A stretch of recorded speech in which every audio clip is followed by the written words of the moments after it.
here. Feel free to ask questions as we go, and I'm going to leave a little bit of time at the end as well for questions.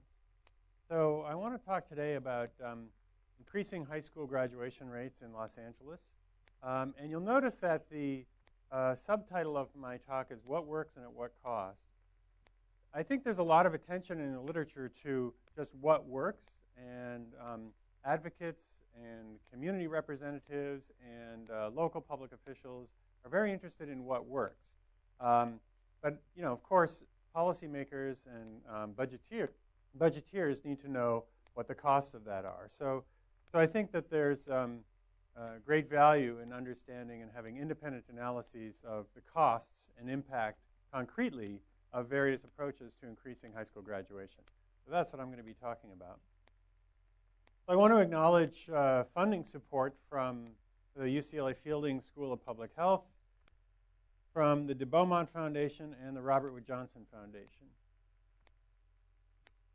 So the goal of the Center for Health Advancement, we have a number of projects. There are sort of three main arms to what we do in the Center for Health Advancement. The Win-Win Project, which I'll be talking about today, is one of them. But the overarching goal of our center is to build a better bridge from academic research to policy. So what I mean by that is that academics are very good at doing this extremely careful research.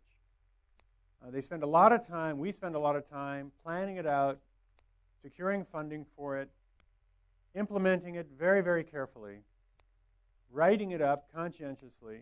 It's then peer-reviewed. And so the whole process is an extremely careful, thoughtful, thorough process. And at the end of it, we shove it into a journal article and it sits on a shelf and no one ever looks at it again. Okay? So we want to, all of that effort is enormous. There's enormous potential in there. So you can think of it like an underground mine. You could walk over the top of it and never know it's there, but there are tremendous riches under there. So the trick is to get it out and make it usable for other people. So I'm using the metaphor here of a bridge, but you could also use the metaphor of a miner. We're going into the academic literature. We're mining it for all this incredible value that's there, and then we're processing it into something that people can actually use, so raw materials. Okay? So that's what this talk is about. It's the process of taking out this value from academic research and transforming it into something that can really be used. So the Win-Win Project, here's our team. We have a number of faculty. You can see them there.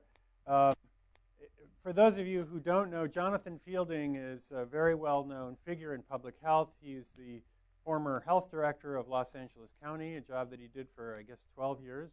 Is that right, Natalie? I can't remember. I think it's something like that. For a long time. He also edits one of the main academic journals in the field. He was appointed to commissions by President Obama.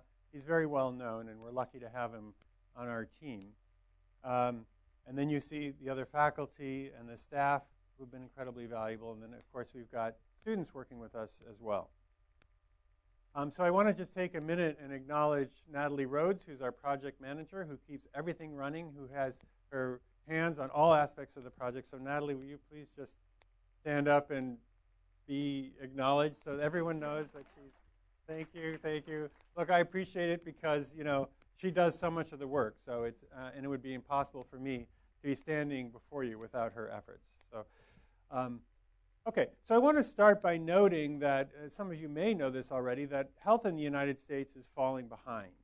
Okay, so if you look back here about 25 years ago or so, or I guess it's even a bit more now, the health of the United States was about similar to the rest of the developed world. Okay, so we were sort of middle of the pack. And then in about the late 90s, things started to diverge. And as you can see, in the rest of the developed world, the OECD, of course, is the Organization for Economic Cooperation and Development. It's, you know, the developed countries of Europe, Australia, Japan, Korea, and so forth. It also includes Chile, Mexico, a few others. So you can see that there's just a simple upward trend, very non-controversial, very straightforward, reaching now a life expectancy of 80 years in this year. The United States has had a different experience. First of all, we've had a lot more ups and downs and some flat periods. and our growth over time has been slower in terms of increasing our life expectancy. And in the last roughly 4 or 5 years, we've really stagnated, okay? And the most recent data says that we're actually going downhill. So this is the first generation in the modern history of the United States in which life expectancy is actually expected to be lower for this generation than for previous generations. Now that is a stunning fact. It's stunning on its own terms, and it's stunning if you look in comparison to what's happening in other developed countries where we just have this steady, straightforward, upward increase. Okay? So, of course, one of the problems that's happening is the so-called deaths of despair. So if you look here at this flat part, and again, it's starting to creep down actually now, the main reason for this, the flatness here, not the only reason, but the main reason is these so-called deaths of despair, which are tied in with the opioid crisis. So we've got suicides, overdoses, we've got severe depression, we have unintentional injuries, which oftentimes may or may not be intentional, okay? So forms of suicide by accident, motor vehicle accidents tied up with drug and alcohol abuse, and so forth, okay? So those are the things that are really driving our poor performance in recent years. Again, they're not the only reason for us lagging behind, but they are the main reason for this flat spot here. Okay, so they're called deaths of despair. There are many attributes that go into that and that feed into why we have these deaths of despair. But one of the key aspects of despair is economic despair. So people who are not able to achieve the lifestyle financially that they would like for themselves. And one of the reasons why, there are many reasons again for that, rising inequality in the United States, the decline of unions, the fall over time in the value of the minimum wage, and so on and so forth. So there are many economic factors that feed into this.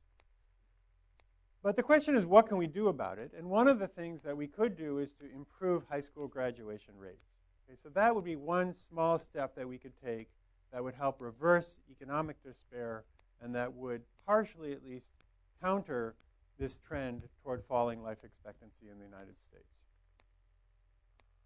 Okay, so this is a model that was developed at the University of Wisconsin and is sort of the standard model in the field of public health for what are the determinants of health. And what you can see here is that they've kind of divided it into these 4 different categories. And medical care accounts for 20% in this model of the determinants of health. So if you look at one population versus another population, and you ask what's different about these two populations that drive the differences in life expectancy between those two populations, you would say, well, access to medical care and the quality of medical care accounts for about 20% of that difference in life expectancy or the difference in health. Okay? 20% is not a huge amount. It's not nothing, but it's not a huge amount. Much bigger are social and economic factors, education, employment, income, and so forth. And then we have physical environment, and then health behaviors. So the reason why in the Center for Health Advancement we are focused on these kinds of things, education policy, employment, income, and so forth. We're also interested in environment and the built environment, although I won't be talking about those today. The reason why is because those factors together, these so-called social determinants of health, account for about 50% of the variation in health outcomes across different populations. Okay? So although I'm in public health and I'm going to be talking about education, the reason is that education is an incredibly important driver of population health outcomes. Okay, so these are some of the various sectors that we're interested in the Center for Health Advancement. You can see agriculture, environment, education, housing, commerce, social policies, water resources, and transportation. Okay. I wonder if state policy affects any of these up here. Anyone think that they might? Yeah, I think so. So, so these are all things that have a direct influence on population health, and they're all stuff that is influenced by state policy. Okay.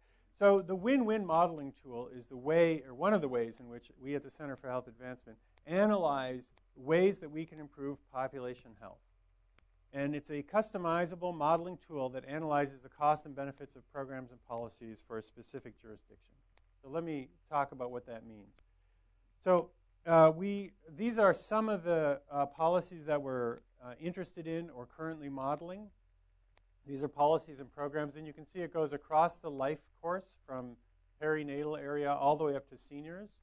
And then if you want to look at this key down here, there are there's education, there's health, there's economics, parks, law enforcement, planning, environment. So you can see that there's from many different sectors. So obviously I'm just going to be talking about education, in particular high school graduation today, but this gives you a sense of the scope of what we're interested in. Okay, so again, we start with the academic literature, and we look through that academic literature and we find the best evidence for every intervention that we're interested in. So we choose an intervention. It can be a program, it can be a policy, it can be a project. And then we scour the academic literature and we look at all the studies that have been done, and we do what's called a systematic literature review. And we extract what's called average effect sizes. So we look at all of the analyses, many times randomized control trials of programs to improve, let's say, high school graduation in this case. And we look at what does the literature telling us as a whole, not just one individual study, but that literature as a whole. There might be 2 or 3 studies on this program. There might be 5 to 7. There might be 15 or 20. We look at all that literature and we say, what is the overall effect of this intervention, this program, on the outcome that we're interested in? Let's say high school graduation. Okay? And we adjust for quality. Some studies we throw out because we feel like they're not high quality enough. Others are extremely good quality, so we might weight those a little bit more, and so forth. Okay, and we're going to put those average effect sizes, we distill them, and we put them into our economic model. The other thing that we put into our economic model, we feed in baseline data about a community. So we know not only how does this particular intervention work, but we're also interested in what is the need. So for example, in LA County, how many kids are graduating from high school currently? And how is that different by racial ethnic groups? What are the health needs and challenges that exist in this county? And we have that broken down by zip code or by school. Okay, so we have this, what we call baseline data, where what does the population look like now, before we get to the intervention? And then finally, we look at local institutional information. So this gives us information about the cost structure. How much is it going to cost in this jurisdiction, so in LA County, to deliver this particular program? Are there aspects of the juvenile justice system that affect who pays for incarceration of juveniles? We look at that kind of information. We look at local tax rates and state tax rates on income tax, because we're going to say to ourselves, look, if a kid graduates from high school and they earn more income, they're going to pay more taxes. So we need to know something about tax rates and how does that tax revenue flow. Okay? So all that institutional information also goes into our model. And then what we get out of the model is some graphs and charts and data about the impact. So we can represent it in graphical form. I'll show you some pie charts of where the revenue streams return to government. We also show over time how the revenue streams return. So these results are tailored by jurisdictions. Okay, so I'm happy to take any questions if anyone has any questions, or I'd be happy to talk afterwards if anyone has any detail. And of course, we've got all kinds of information available on our website. So all of the methodological detail is available on our website if you're interested in that. Okay, so just as a quick overview, we've done this work for jurisdictions all over the country. We always try to focus on California and Los Angeles in particular, but we've also done research and work analyzing programs throughout the nation. In fact, this is a slightly out-of-date map. We've done a little bit more since then. Okay, so what I want to talk about, though, now is achieving 100% high school graduation in Los Angeles. So this came up about 2 years ago. Michelle King, who's the supervisor of LAUSD, was asked to give a report. She said that she gave a report to the school district about what her plans were when she came in. And the school district sent it back. They gave her an F on the report, and they asked her to redo it. because she didn't have any goals. So she then mulled it over, and with her staff, she revised it and then went back to the school board and said, okay, my goal is 100% graduation. And that's good. That's a great goal. That's a fantastic goal. But the question now is, how are you going to get there? And, of course, that remains unclear to this day. It still is not exactly clear how LAUSD is going to achieve 100% graduation. It's a wonderful aspirational goal. But we need to know the nuts and bolts of how are we actually going to get there.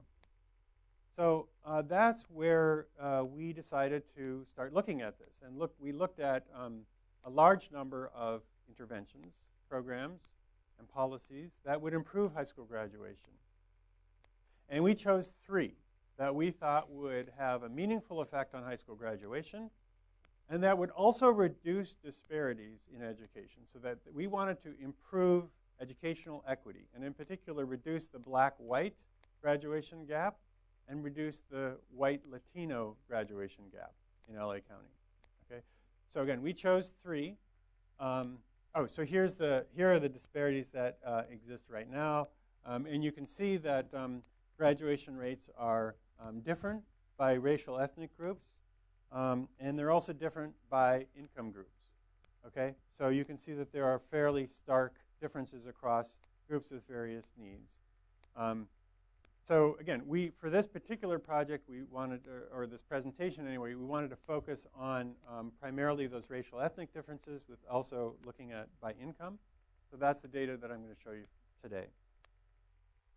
All right, so these are the 3 that we chose. And again, we chose these on the basis of a belief that they would, knowledge based on the academic literature that they really work. They're all fantastic programs. And they all are going to reduce the black-white disparity and the Latino-white disparity in graduation.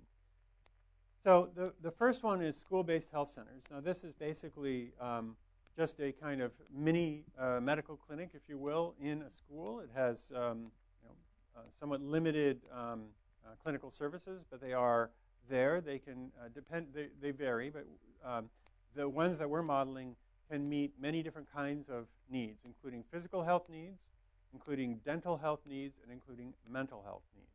Okay? So, and that's very important because one of the things that's keeping kids from graduating is often absenteeism. And one of the things that's promoting absenteeism or causing absenteeism is various health problems. So asthma is one of the main reasons why kids miss school. And if you can solve their asthma through a variety of ways, then you'll get them to miss less days of school, and they're more engaged, and they do better, and they feel better about it, and they end up graduating. Okay, you can imagine that similar things happen around dental health and around mental health. So having these medical centers actually embedded in schools actually does make a difference and improve both their health and their graduation. Okay, the next model is dual enrollment, where the high school will partner with a local community college, and the community college will come in and teach classes in the high school, typically, so that kids can then get college credit while they're in high school in the course of their high school day. In some models, kids might actually go to the community college. And then the last one is mentoring. This is in-school mentoring. So the idea here is that, I think you know what mentoring, you pair an adult, sometimes a fairly young adult, with a student to sort of keep them on track. Now, this is not tutoring. This is more sort of mentoring, like keeping them motivated around the purpose of education, addressing, personal problems that they may have, and so on and so forth. Okay? Now, this is what you can learn from the internet today. You can go to various clearinghouses, educational clearinghouses. There's one called in public health called the Community Guide to, or the Guide to Community Preventive Services, or the Community Guide. And it will tell you these things work. These things are evidence-based. They have the scientific seal of approval. Bam, you're good to go, okay? You can do these, and they're going to help. They also have websites. There's an official school-based health center organization, and it will tell you the evidence suggests that kids who go to schools where there is a school-based health center have increased graduation rates. The evidence says that kids who have mentoring have increased graduation rates. Okay, that's fantastic. But that doesn't help get us the richness of academic research up and out of the ground. Okay, that only tells us that it's there. It doesn't tell us what it is. Okay, so that's what this project is all about. It's about being more specific than just saying it works, it works, it works. Okay? This is what you can get from the internet now. These things work. So I want to give you a richer sense of how they work, how much they cost, what the benefits are going to be. Okay, so we'll start with school-based health centers. And this, by the way, is for all of Los Angeles County. So we modeled this for LA County as a whole, all public school students in LA County, okay? Public high school students in LA County. So here's what it would look like. Here's the increase in graduation rate. So for people, students who have income greater than 200% of the federal poverty line, so these are kids who are relatively well off, you know, not rich, but relatively well off, greater than 200% of the federal poverty line. You can see that there are racial differences, which I alluded to earlier. And for black kids, for example, it goes from about 67% graduation to about 75% graduation. Okay? So that's a big increase in graduation rates. And you can see that for Asian American and others, they're already pretty high in terms of their graduation rates, so the incremental benefit to them is quite small. Okay? So already here you can see that this is a educational equity promoting intervention. Okay? So not only does this improve average graduation rates, but it also compresses them. And it compresses them in the best possible way by improving graduation rates for everybody, but improving them more for the kids who need it the most. Now, if there's anyone in the audience who is kind of an education wonk, I just want to be careful about my terminology. So the graduation rate here, what we're calling the graduation rate, is actually the percent of kids in 9th grade who graduate on time with their cohort. Okay? So there are different definitions of graduation rate that would be a little bit higher, you know, for kids who take 5 years instead of 4 years, for kids who get a GED instead of a regular high school graduation. But so there are different ways of calculating it. This is the most conservative. So if these numbers look low, it's because we have the most conservative definition. Okay. All right. So for low-income kids, we can see the same sort of pattern, but just at a lower level. So again, we've got kids who are low-income African Americans who experience the biggest benefit. Low-income Latinos, the next biggest benefit, and again, the Asian American and other category. If they're low income, they now experience more benefit than if they're high income, but it's still the lowest of all of the racial ethnic groups. Okay, so that's a sense of the education outcomes, and I just want to sort of turn that around and talk about dropout rates. And here you have the people who have these groups. So these are Asian American and others who have the dropout rate, the low dropout rates without the intervention. Their dropout rate increases by relatively small amounts. White kids, their dropout rates without the intervention are sort of in the middle, and they get a modest reduction in their dropout rates. And then you get Latino and African Americans who are above the poverty line. Their dropout rates are a little bit higher yet, and they get a little bit more benefit. And then finally, the low-income Latinos and low-income African Americans, they have the most challenges and the most benefit. So the point of this slide is to show how this intervention, although it benefits everyone, really helps to compress educational outcomes, okay, across these different socioeconomically defined groups. And again, the point is that now you can see concretely what the impact is. The other thing or the other feature that I actually wanted to highlight back here is that even here, we're not at 100% graduation. Okay? We are not getting to 100% graduation with this intervention. This intervention is great. It does a lot of good. It makes a huge difference.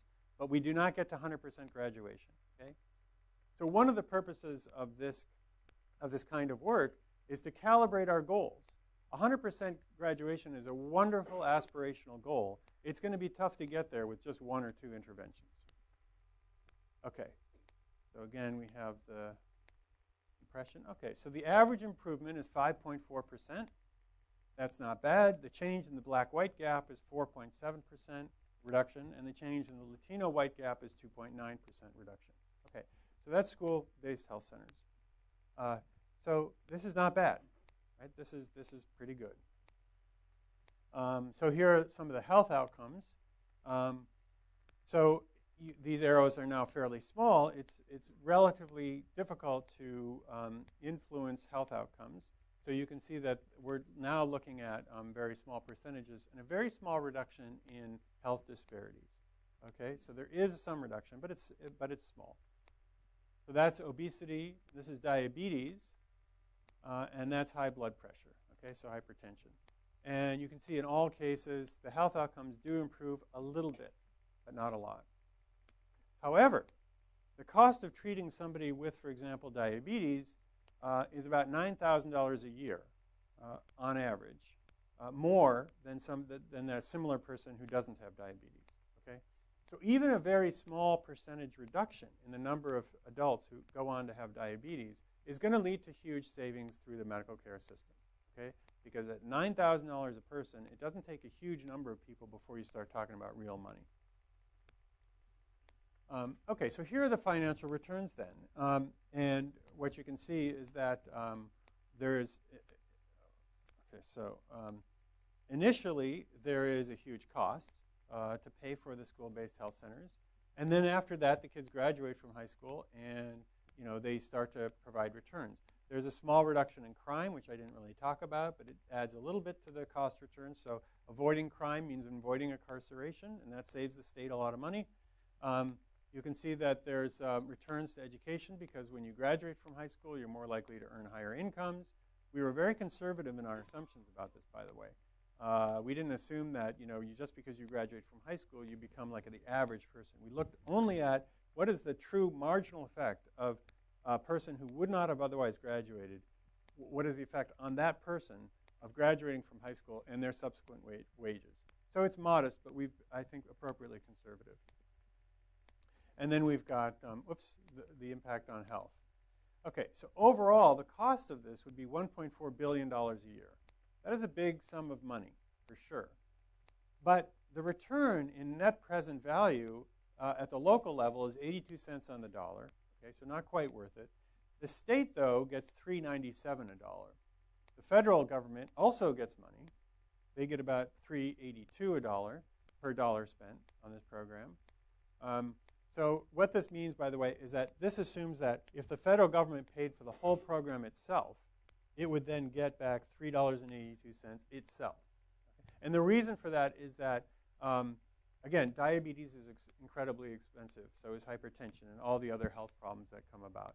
So a lot of the savings is in the health system. The health, a lot of this is going to be from Medi-Cal, for example, so that's the state's part of it. Some of it's going to be from state, a little bit from state employee benefits and things like that. And then, of course, the federal government is going to save money through their support of the Medi-Cal program, obviously through Medicaid. And then there's uncompensated care as well that comes from county hospitals and other sources. Okay, so that's a brief overview of the cost, but you can see that these are very good returns on investment, again, in net present dollar terms. Okay, so almost $4.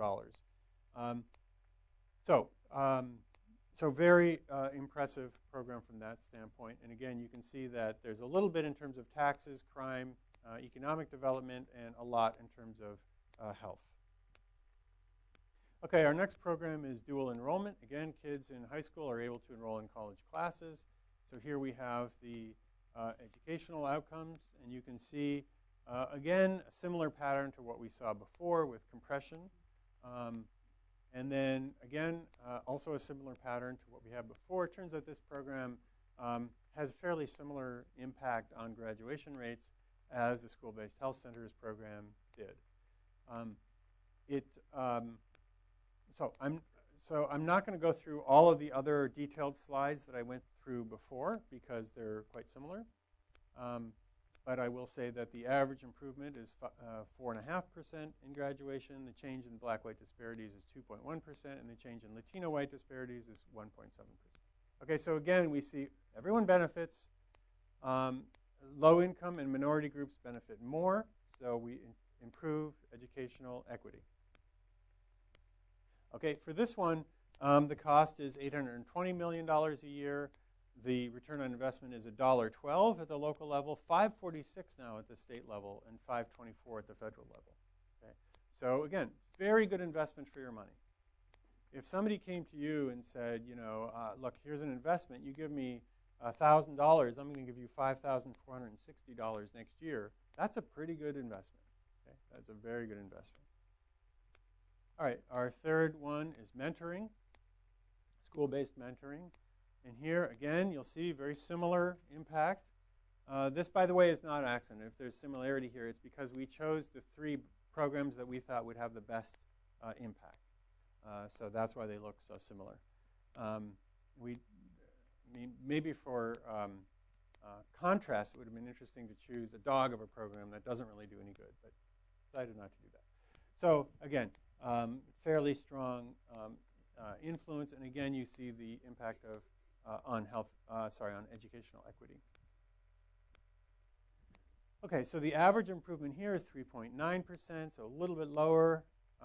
Change in the black-white gap is 1.8%, and the change in the Latino-white gap is 1.4%. So again, a very good program, a little bit less impactful than the others that I was talking about, but it's cheaper. So the cost for all of LA County now is only $388 million a year. So that's significantly cheaper. And then the return on investment, $2 for every local, $2 at the local level, $10 at the state level, and almost $10 at the federal level. So this program has looks extremely good in terms of the.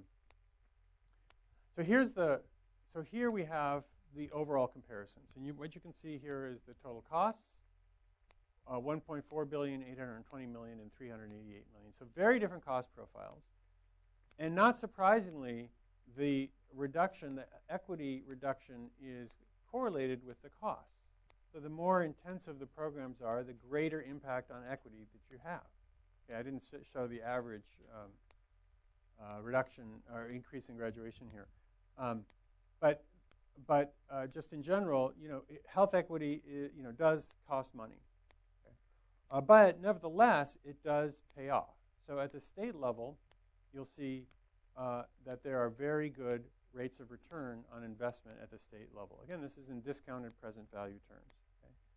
So there's definitely room for the state to be making investments here that pay off in the long run for the state, or even in the relatively short run, they pay off for the state, and improve educational outcomes for everybody, and improve educational equality. The other point that I want to make is that we think of education as being a local function. We think of education as being something that the locals are in charge of. In fact, the local rate of return is relatively low, especially for these two. Okay, so that's right around $1 spent, $1 return for every dollar spent. Now, there's nothing wrong with that, because improving high school graduation is something that local governments, in school districts should be spending money on. So that, that's a perfectly reasonable decision that can be made. On the other hand, when they do so, somebody else benefits. Who benefits? The state and the federal governments. Now, in this policy environment, I don't think that we can count very much on the federal government to do anything proactive at this moment, maybe in the future. But we can certainly, I think, at least look to the state and ask what they're able to do. The state really has skin in the game. The state here stands to benefit really quite handsomely from any of these interventions. So the state could step in and say, look, we're going to either pay for this all, because we know we're going to benefit, or at least do some cost sharing. The state might say, look, you want to do a mentoring program, that's terrific. We will match. We'll do a 50-50 match with you. And if the state does a 50-50 match, then the state's return on investment doubles, and the local return on investment doubles. So suddenly this goes from seeming, worthwhile from a social perspective, but particularly for these, only not a real moneymaker. When you double these, you start to get into the range of, wow, that really makes a lot of sense financially. It really pencils out. So, so I think that there's potentially some room for either the state to take a greater role in financing these programs that really do work, or to at least do some cost sharing with local governments and school districts. Again, the upside for both levels of government is very big. Okay, the final point that I want to make here is that the biggest reduction in the black-white gap is here for the school-based health centers. And there's plenty of money to be made from doing that. Okay, so there is no such thing as a trade-off between achieving equity and achieving efficiency. Okay, from an economist's perspective, implementing any of these is wildly efficient because the rate of return on investment far exceeds the borrowing costs of municipal or state government. Okay, so from an economic standpoint, any of these would be efficient. Any of these we should be doing already. Okay, so an economist would look at this and say, how can you possibly not do this? This is free money. Okay, you got to be doing this. And somebody who's interested in sort of social justice would look at this and say, well, look, they all reduce the black-white gap. So you ought to be doing at least one of these, right? So there's plenty of room for both social justice advocates and for the sort of green eye shade crowd to get what they want out of this. There's a lot of opportunity here for a win-win, and that's the name of our project. Okay, so some take-home points. The first, the state ROI is far better than the local ROI. The second is, for all of the interventions that we modeled, the state ROI is strongly positive, with over $3 returned and as much as $10 returned for every dollar invested.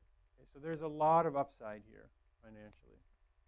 And then finally, the intervention that offers the greatest improvement for health equity is also the most expensive and with the smallest ROI, but it's definitely still worth doing. Okay, so any of these is worth doing from a social justice perspective. Any of these is worth doing from a purely financial perspective. Okay, there's lots of room for everyone here to get what they want. Okay, the next steps for our project are we're going to increase the scope of interventions modeled. We hope that this is going to be useful for you, and we're going to expand funding to make this possible, to do more of this kind of work. So we hope that it's useful. So I want to open it up for questions. Of course, you can ask any questions you want, but I thought some of these are things that I would be curious to hear, whether this kind of analysis really does add value to your work. Whether you would be interested in using these kinds of modeling results, and what would help you to make greater use of the academic research that is being produced.